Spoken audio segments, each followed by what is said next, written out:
spent my entire lower, middle, upper school education here at Brookstone, and was just an incredible experience. Formed many lifelong friends, and like anyone who graduates from Brookstone, it forms who you are, and really has a significant impression on the type of person you'll be, the type of leader you'll be, and kind of the impact you'll make going forward.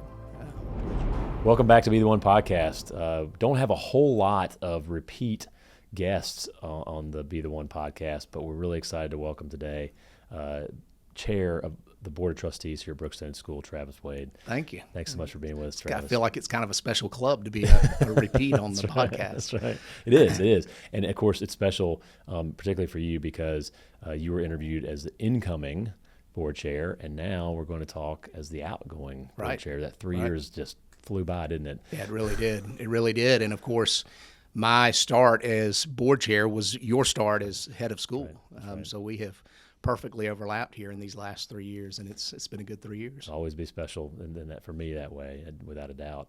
Well, yeah. So obviously today we want to talk about those last 3 years for you and everything else about Brookstone. But I know you've done this before, and so I want to try to avoid a lot of repetition. But I still want to for our current listeners, new students, new members of our community who may not have looked at the archives of the podcast, sure. Tell us your Brookstone story, and from the beginning until now. It's a long one. Yeah, certainly. Well, I'm a Columbus native, and my father's side of the family is from Columbus, and so grew up here.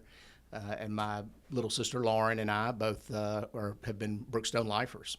So the more normal entry point back then was kindergarten. So I still remember Alice Anderson and being in her kindergarten class. She was a legend here at Brookstone, taught for many, many years.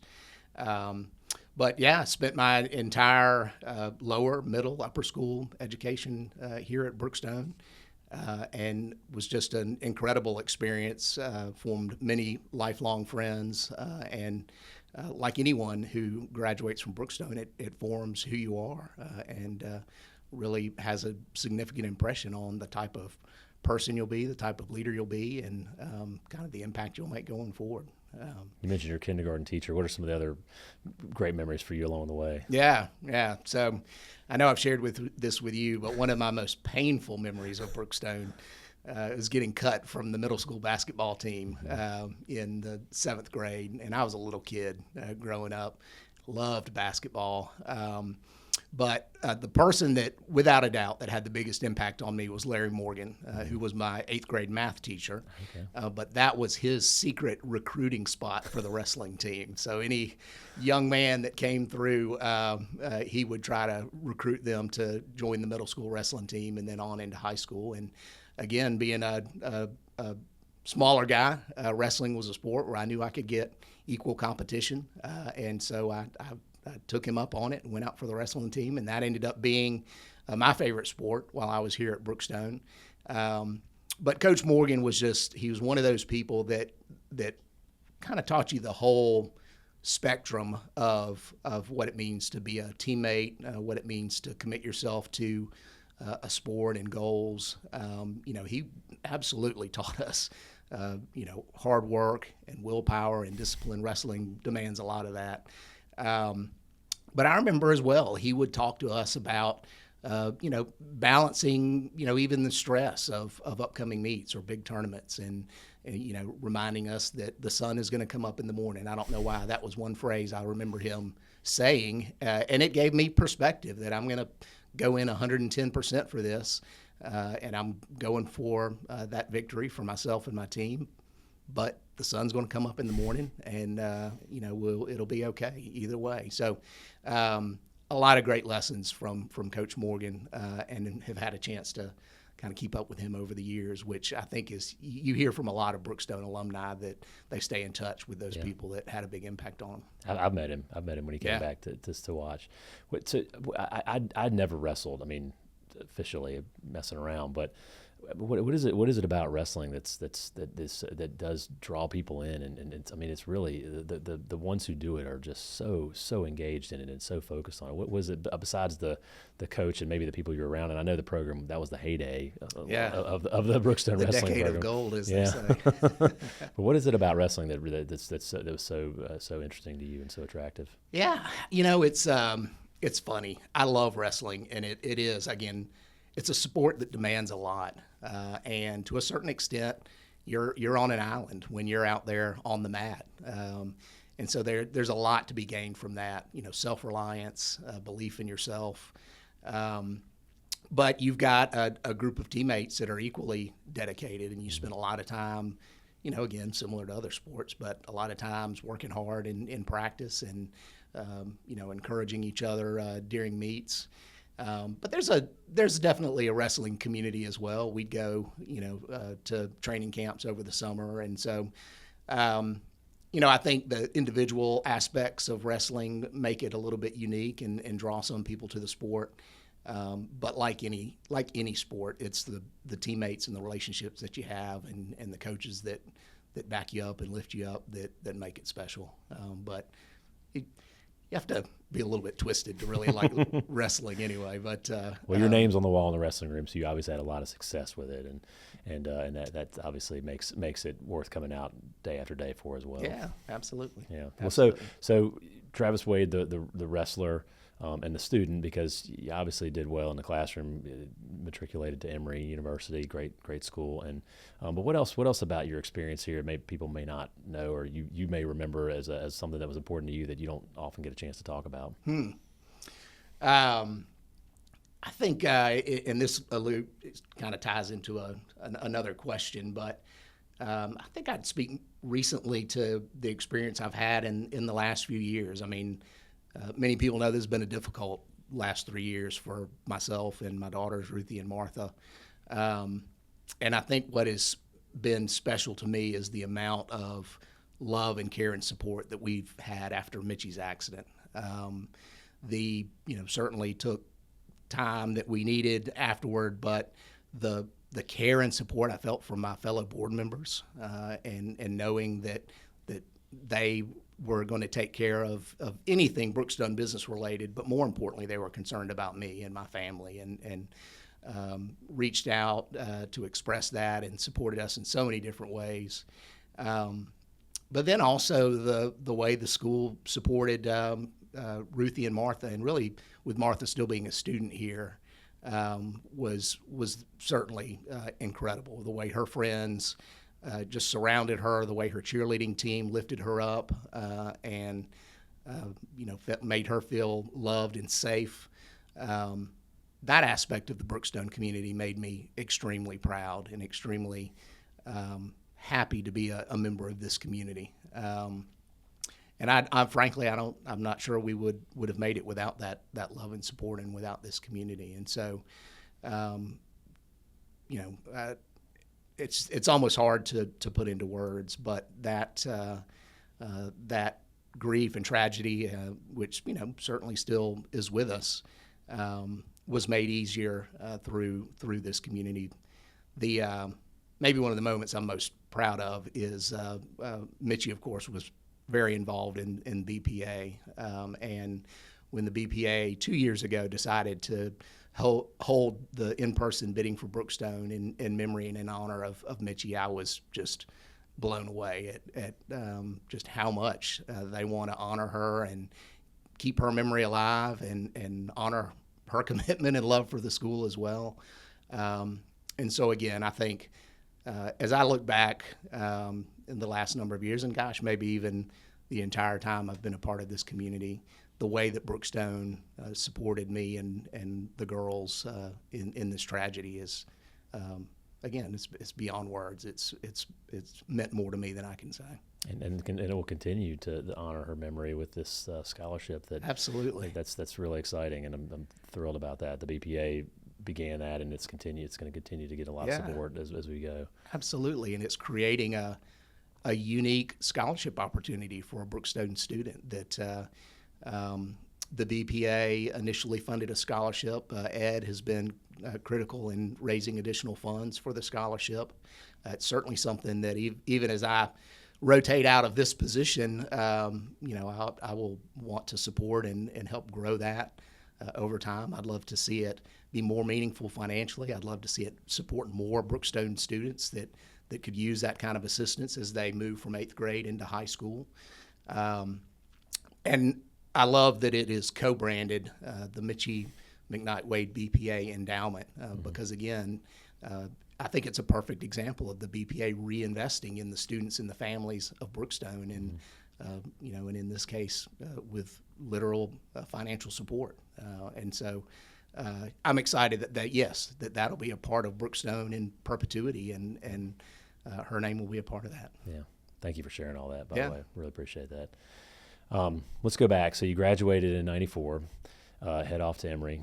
What brought you back to Columbus, and how did you get back engaged at Brookstone? Yeah. So a little bit of a winding route, at least during my college years.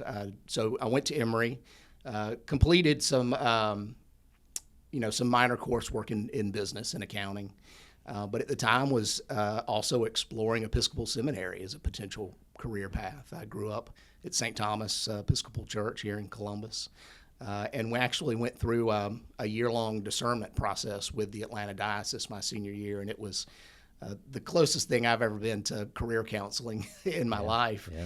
And obviously I didn't end up on that route, but it was an incredibly beneficial process to talk through. We had a few priests that led us in that process, and ultimately decided that the priesthood was not my calling at that time. I think some of the best advice I remember was, they said, if you think there is anything that you could do as a career and be happy, go and explore that first, because if you ever have that seed of doubt in your mind, as a priest, then that will not help you reach your full potential in that calling, and that was great advice. And I couldn't say with 100% certainty that I did not want to go explore other routes. Now, I didn't get blackballed or anything. Don't worry. I was invited to continue in the process, so they didn't kick me out. But so I circled back. I think in my mind, having loved Columbus, I had always thought I might end up back here. Not sure it was right after college, but I came back, and a few mentors were in place. Brian Alford, who had been a Young Life leader, worked in the financial services division at Synovus. Lynn Sexton, who's now my senior partner at Synovus Securities. Our families have been neighbors for years, and certainly he played an important role. So I ended up kind of following them at Synovus Securities, and got into the business of being a financial advisor and a financial planner as well. And that's the only company I've worked for. It'll be 28 years this June. And Synovus has been a good place to have a career, and it's been a place that's allowed me to support my family as well. And so have certainly thankful for that career opportunity, and it's stuck. Yeah. And then obviously marriage, children, and then back to Brookstone. Yeah. So Mitchie and I both grew up at St. Thomas. That's how we've known each other, and dated for 5 years throughout college and a little bit of high school, and got married right after she graduated. She was 2 years behind me at Georgia Tech. And so we got married and settled in Columbus. And to your question, what brought me back to Brookstone was really alumni engagement. At the time, there was an alumni board where 2 or 3 reps from each class would come together and get updates on Brookstone and share ideas and perspectives. Ended up chairing the alumni board, and that was my first introduction to the Brookstone board at the time, although we have changed this practice for the board today. But the alumni board chair would sit on the board. Who was the head then? Brian Kennerly. Brian was the head. Okay. Brian was the head when I came in. So So really got my first look at the board and how it works and how it operates and how it supports the school from the alumni perspective. Ended up finishing that commitment and then was invited to come back with a focus on finance. And so came back as a member of the finance committee and chair, and then that evolution moved up to being able to serve the last 3 years as the chair of the board. Did you ever imagine that? No, not really. Not really. I remember being young, being frankly a little bit in awe of the leaders that sat on our board and thinking, there's no way I would ever be able to sit and do the work and have the kind of impact that a Steve Butler or a Henry Swift or a Matt Swift or a Cal Martin, folks that have just committed so many years, and there's many others. So yes, to have the opportunity to sit in a room with people like that and learn from them and develop my own leadership was an incredible opportunity. And Brookstone is certainly, again, it's been a part of my life since I was 5 years old. So certainly the motivation was there to support and give back. I'll expand on that a little bit, Henry. I was thinking about we use the term lifer a lot around here, which of course is somebody who's been here from pre-K now through 12th grade. But there's almost another category of lifer.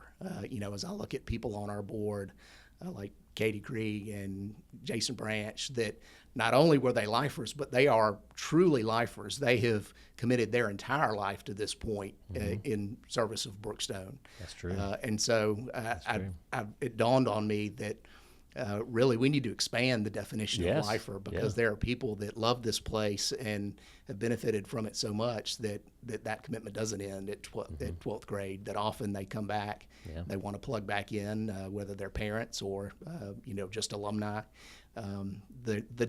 The definition of lifer for them extends well beyond 12th grade. That's a great point. Yeah. That's a great point.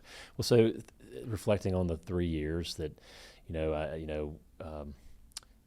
Billy Blanchard and Jason Branch were the search committee chairs. They offered me the job. I accepted enthusiastically, and then you and I came together. Really, I guess really in the sort of a little before July 1 of 23, but around that time, and it was a whirlwind in a lot of ways. What are some of the highlights of it, and some of the challenges and some of the things you learned along the way? Yeah. Well, I think one of the wise things you did in the first year was to not make a lot of change in that first 12 months. I know you had a lot of ideas swirling around in your head as you observed your new community, and your new school. But you got to know the community. You didn't make wholesale change right out of the gate, and that was important. But then really you again, I feel, I've been glad to sit in this position, but so much of the change and achievement and improvement around Brookstone is due to you and your leadership team. Thank you. And some of those have been very needed change, and some came with a little bit of disruption. And so certainly there were important lessons there, that sometimes change and important change is not always easy, and you have to work through relationships with people that might not agree with that change, or that change disrupts them in a way that impacts their lives. And really one of the areas that I think you've brought in is to really do a thorough analysis of the academic profile of Brookstone, and having created a position with Hunter that focuses on what does it mean to graduate from Brookstone? What does that educational process look like? Could it be streamlined better? Could it be improved? And one of those was the schedule change a couple of years ago, which I saw as a parent with Martha, certainly in terms of how the schedule changed in high school. And, we've acknowledged that change was hard for families that have children in multiple divisions. But as I look at the improvement of that schedule change for Martha, I've realized it better positions her for college, because now Martha will understand how to manage a workload when you don't have the same class every day in the same time slot. And we've had a rotating schedule for a while now, but so having a daily schedule that looks more like a collegiate schedule. I mean, that's to the the core of our mission of preparing our students for college, but also creating time in the day that is available for program time, that doesn't eat away at classroom time, and then really even the way that class periods were extended make that more effective for teaching and instruction. So that was a fairly significant change that for me as a parent, I saw the benefits. We acknowledged the challenges, and hopefully we were able to address those with families as much as we could. But I think that's a good example of important change and having to work through it. Well, I will say from my perspective, for those of you who may not understand the relationship between a head of school and a board chair, it's incredibly important. Travis is my 911 call when I need it, and your support of me, but also your counsel for me was incredibly important. I mean, we weren't always in lockstep on everything, but I think the way we talked about it and the way you approached it with me, and I don't know if I'm going to get this exactly right, but I think one of your best and most used lines with me on the phone is, "Okay, let's just take a deep breath, Henry." And that's been hugely important to me, and so I'm grateful for that, and grateful for the way you've said, look, hey, let's we may have misstepped here. Let's see what we need to do to adjust and repair, and I'm as I've always said, one of my superpowers I think is apologizing, and when I make a mistake, and you've helped me navigate that here. That's a good skill to have.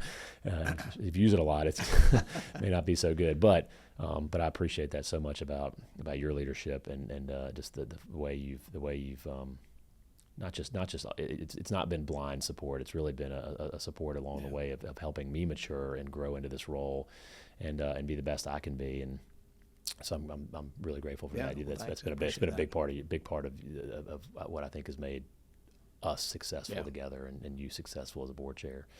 So as you pass the baton to Bo Bickerstaff, what are some words of wisdom you might deliver to him as you're on your way out? Yeah, I think Bo, I think is going to be a great person to come in. I think our temperaments are fairly similar. Very much. Neither one of us gets too excited, and I think that's being slow to anger is certainly an important trait. Oh my gosh, I think yes. Bo and I share that, and so certainly, and Bo knows this, but I just listen to people. Whatever they have on their mind or on their heart, hear them out, listen to them, make them feel heard. If they're bringing something to you that is troublesome for them, even if it's something that may not reach a resolution that they're desiring, if you make them feel heard and listened to, that goes a long way. And so I would certainly say that. That is lesson number one for me, but also, lean on the talent and the strength that you have in you and in the leadership team and in the boardroom. We have such a diverse board across industry and service and nonprofit experience, and so really, encouraging and allowing the board to step forward with their leadership ideas and strategies is certainly very important. Yeah. I said on your way out, but you're really not on your way out. Right. We still got That's you right. We still got you for a while. So what is when a board chair finishes their term? What is next for you, and what does that look like in the next few years? Yeah. The board chair, when they complete their term, remains on the board for 3 more years as past chair. And they step into the role of chairing the Committee on Trustees, which oversees the governance for the board. It oversees the nomination process. The board, of course, votes on new members. But that trustee committee does a lot of the back office operational type work in coordinating the collection of nominees, collection of information, and then that's presented to the board for a vote. But it oversees the activity of the board, makes sure that our bylaws are up to date and in line with our mission. So you really you transition from being chair of the board to being a head of a committee of people that oversees the health of the board, which is an important role for sure. We're incredibly lucky to have that committee made up 100% of former board chairs, which is just is highly unusual in my world, and I feel incredibly lucky to be in that situation. Yeah, well, I mean, just echoing my comment from a moment ago, I mean, we've got multiple board chairs on the previous chairs on the board, and so again, there's a deep bench of knowledge and experience around the table. But we're rotating new board members in, 2 or 3 every year, and that's been a healthy process. We've got great new voices and perspectives, diverse perspectives that make the board and Brookstone a better school. Yeah. Well, I will say, to give you a lot of credit here, and other folks as well, but you're sitting in front of me, the work that you and the rest of the board did on the governance work before I arrived, right. I think has really streamlined the board, but it also strengthened it, and so I think we have a really great group of people around that table that I trust completely, and hopefully they trust me, and it's a really important working relationship. Yeah. Well, I'll just say Billy Blanchard deserves all the credit for that work as he was finishing his term. But you're exactly right. It created a process where we honor the institutional knowledge that exists on the board, but has put the board in a place where we're rotating new board members on a more regular basis, which is a healthy process. Yeah, and I don't know. I don't know how many board chairs can say this, and maybe a lot, but I don't know. You will have overseen 3 straight balanced budgets. Yes, absolutely. Certainly, one of the most important functions of the board is to oversee the financial health of the school, and very proud not only for all the hard work that you and Laura especially have done on the financial health of the school, but creating balanced budgets, but then finishing years with balanced budgets as well. It's one thing to put it on paper at the beginning of the year, but executing throughout the year and finishing with a balanced budget in real life is where the rubber hits the road. And so, yes, very proud that we have seen Brookstone operate financially healthy and really see its financial position improve and grow with the generous support from our community that it goes into the Brookstone Fund and helps grow our endowment. It's unbelievable. Yeah, I mean, you've overseen record giving. I mean, in your time as board chair, you've overseen a development of a new strategic plan. Just so much that you've been a part of here, and should be proud of, and great legacy that you leave. And we're not done. We're not done, and you'll continue to be a part of some exciting work ahead.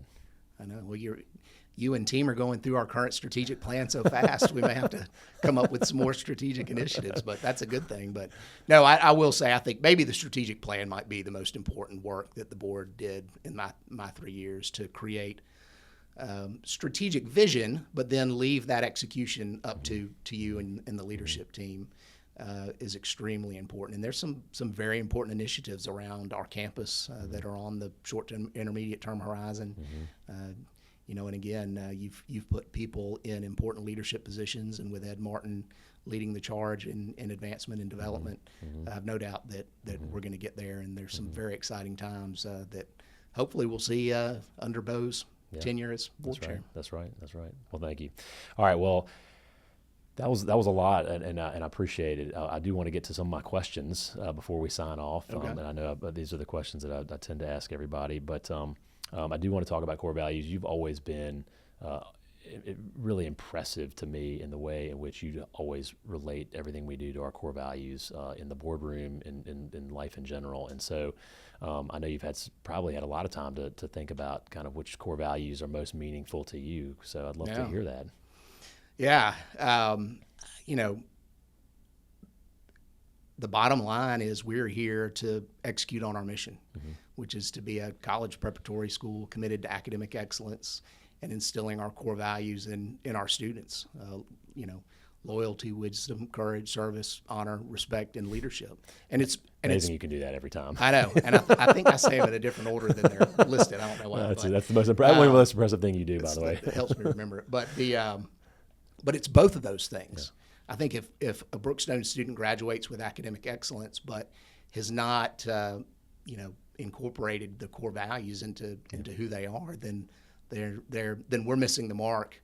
Yep. Letting that young man or woman leave Brookstone, without the complete picture of a Brookstone graduate.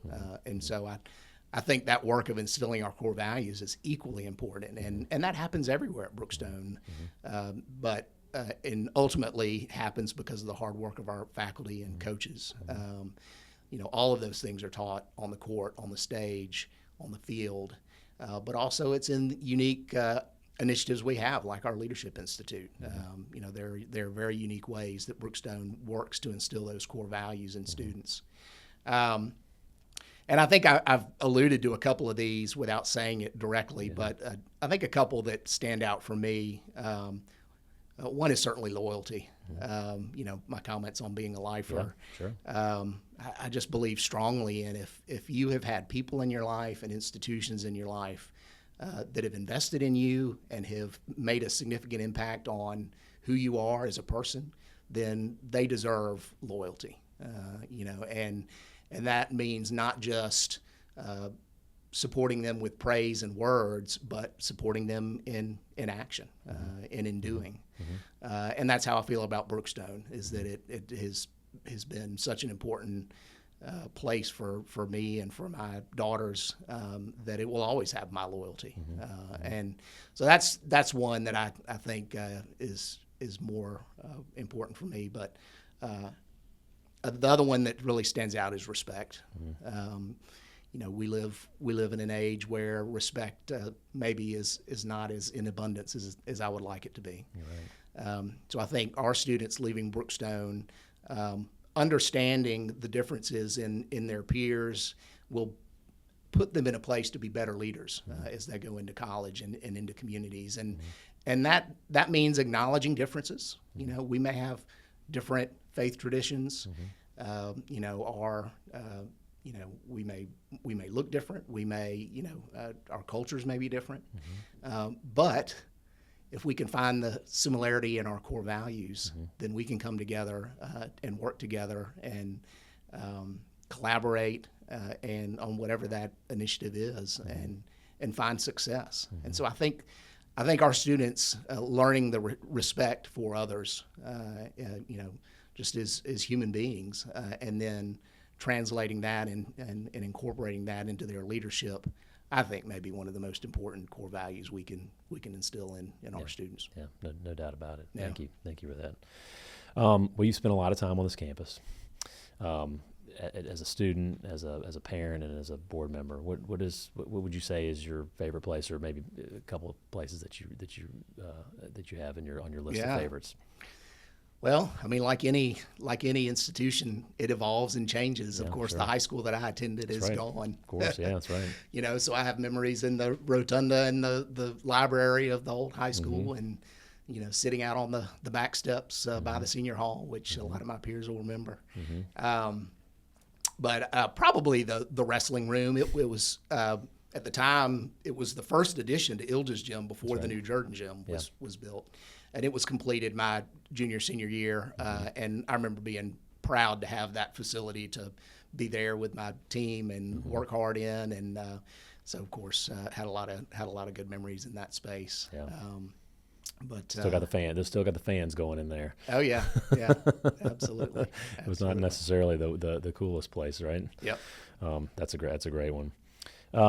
You mentioned a couple already, and I don't know if there's anybody else, adults here who made a great impact on you. You mentioned kindergarten teacher and wrestling coach. Yeah. Anybody else who stands out in your time here who really left their mark on you? I'd have to say Dale Epperson as well. Coach Epperson was the golf coach, which That's right. was on the golf team for a couple of years. It was not my sport. I still enjoy playing golf, as you know, if you've seen me That's swing. Right. And, it's serviceable at best. Beautiful swing. So had Coach Epperson is golf coach, but he was my chemistry teacher as well, and just one of those teachers that, again, that pushes you and learning a difficult subject, which it was for me, and helping you work through that. But one of the handful of teachers that I got to experience as a teacher for myself and then as a teacher for my children. And my older daughter, Ruthie, had him for science as well, and had this exact same experience that I did with. I'd forgotten she got to have him too, yeah. With Coach Epperson, and just again really encouraging her, when that course load gets difficult, and again not shying away from tough projects and tough objectives. But that was definitely a unique experience to hear Ruthie talk about how much she likes, Coach Epperson, and then being able to express that thanks to him that you've made an impact on 2 generations of our family. Yeah, it's really cool. Yeah, really cool. Slightly related, but Jim East has returned, and I don't think you overlapped with him, did you? No, I did. Right. I did not have. He's returned as a long-term sub, and my daughter has him right now, and so I'm getting a little bit of a like she's fallen in love with him, just like all the people, all the folks, all the parents here who had him, and remember him. He's so fondly. fantastic. I'm so glad he's back at Brookstone. Yeah. Good. So, what about traditions? What would be your favorite tradition or traditions that Brookstone has? And either as a student or a parent, and I mean, you've seen them morph over the years, right? And it's funny as I look at a lot of the wonderful senior traditions that we have at Brookstone. A lot of them are fairly new in the last 10 to 20 years. That's right. We did when I was a senior, we really didn't do many of the current traditions at all. But I just love how there's so many. Little events that just make seniors feel special, and acknowledging their time and effort as a student in their upcoming graduation. The senior bike ride and things like that. The alumni parade coming up tomorrow. There are a lot of events like that are fantastic. But I think one of my favorites is the Letter People show. We were just talking about this. I remember doing the Letter People in Mrs. Anderson's class. We didn't do a show, but that part of the curriculum has been around since I was in kindergarten, and they instituted a great kids show at some point, and so got to see both of my girls do that as kindergartners here. And then Martha, this is a relatively new tradition as well, because even Ruthie didn't do this a few years ago. They invite the seniors to fish out their old Letter People T-shirts and attend a dress rehearsal with the current kindergartners and take a picture. And the picture is just fantastic because it's, you can't help but look at your, 17, 18-year-old and remember them when they were 5 years old on that stage. And it seems like yesterday. But I think that's another good example of how Brookstone connects students across the whole grade spectrum. There are so many ways that seniors in the classroom and things like the Letter People show that again celebrate the seniors. Those kindergartners love seeing their big friends in the classroom and on the stage with them. And but I like how that tradition comes full circle in the end. Yeah, that is a neat one, and it's kind of a bit of an informal one. But it has some of the pictures we get from those are great with these giant hulking senior boys wearing these incredibly tiny shirts. Yeah, the shirts still fit the girls for the most part, but you put a kindergarten letter person shirt on Stuart Wolf, and it doesn't fit quite like it used to. That's great. Well, I'm glad you shared that. Well, what's you've already probably answered this, but just in case you haven't said everything you want to say about it, what do you think is one thing should never change about Brookstone? Gosh, I think you're right. I think I have answered this, but the one thing that should never change is Brookstone being an environment where students and teachers and coaches can make that special and deep connection. And a lot of that is thanks to our size, we have a great student to teacher ratio that allows that kind of investment in time in our teachers. But when you hear that senior video where the kids say what they love about Brookstone, 95% of them say the relationship with my teachers.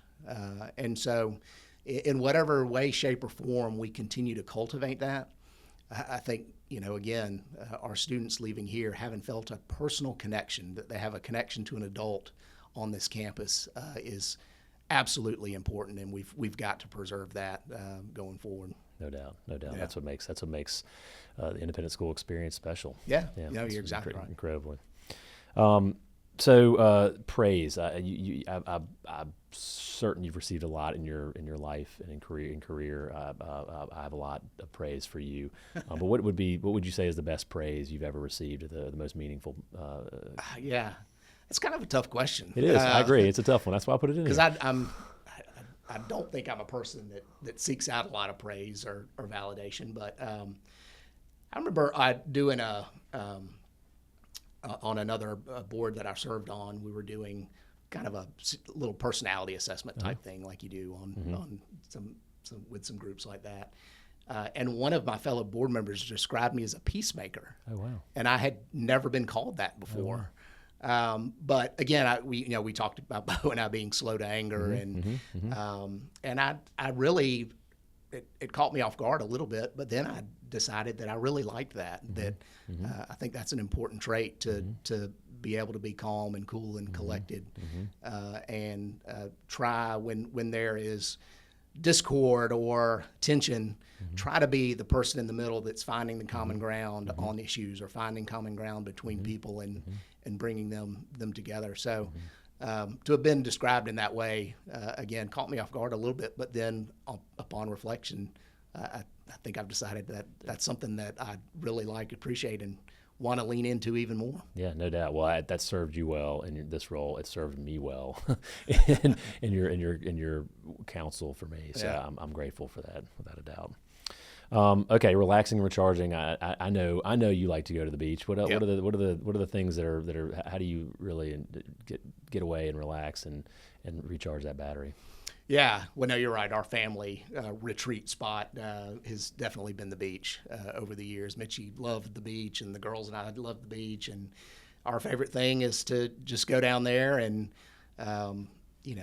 sit on the beach. There's, like all nature, there's an element of just sitting and looking at the water that is calming and restorative. And so I'm probably as happy and as calm as I can be just sitting in the shade and listening to the waves and looking at the ocean. And of course that invites deep thoughts and reflection as well. Yeah, so that's definitely my favorite spot to get away with as a family, but even just individually, it's recharging. Yeah. I didn't imagine, one of the things I didn't imagine moving here was that we were so close to the beach. It's really just a stone's throw in a lot of ways for us. So that's something we've enjoyed as well. If you're a mountain family, you can go north. That's right. If you're a beach family, you can go south. That's right. That's exactly right. Yeah, exactly right. Yes, no doubt. Okay, so 10, 15, 20 years from now, when you're off the board, and what do you hope for Brookstone? What do you dream about for Brookstone? Yeah. What is sort of your on your wish list for this institution that you love so much? I think again, even though a significant chapter of my life or story here at Brookstone is coming to a close as a parent, which is hard to believe, I'm going to have the benefit of following my nephews through Brookstone. Of course, yes. They are in kindergarten and second grade, and maybe 3K or beginners next year. And boys. So I'll get to experience watching them come through in a whole new way that I did with my two girls at Brookstone. That's right. So I really am looking forward to still being plugged in, not as a parent, but as an uncle, and be able to come watch plays and athletic events. And so we'll still enjoy doing that. But, my hope, and no pressure on Ruthie and Martha, but I hope I have grandchildren at Brookstone one day, and I hope they are learning in a dynamic new lower school building that's built to accommodate, current teaching techniques and learning styles, and accommodates different learning styles of our students. And so nothing would make me happier one day than to attend a grandparent day. That's awesome. And have students at Brookstone, or grandchildren at Brookstone. That's awesome. I hope that too. Yeah. My hope for that. Well, you did already mention one chapter is coming to a close, and that is your role as a parent. How are you feeling about that? How's it feel you've got a college graduate as well, tomorrow, right? or today, or next week. next week. Yeah. Sorry, next week. And then right on the heels of that, Martha's going to be graduating from here. How are you managing all that? Well, it's definitely a little sobering to have reached this point in your life and realize both your children have graduated from high school, and it's one like many things you look back with such happiness and pride of the moments and the experiences.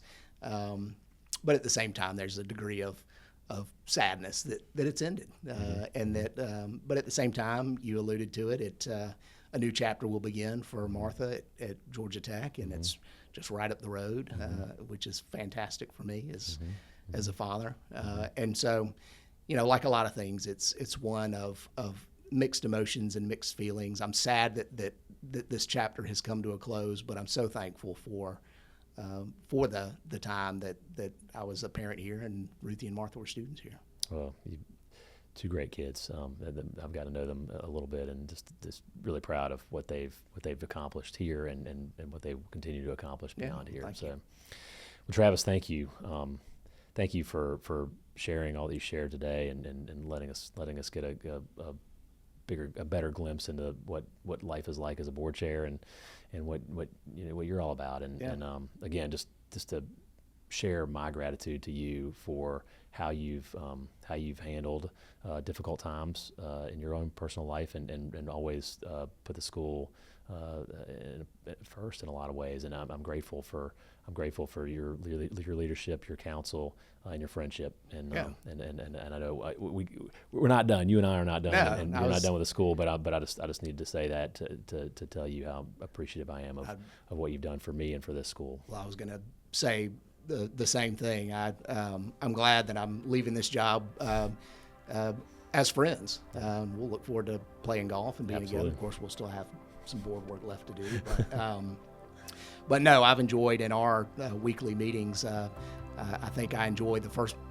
15, 20 minutes more than the rest when we just talk about our families and what's going on and what's happening in our lives, and we can certainly continue to do that. But I appreciate your friendship as well. Well, thanks so much. Yeah. And thank you all for joining us again on Be the One, and look forward to seeing you next time.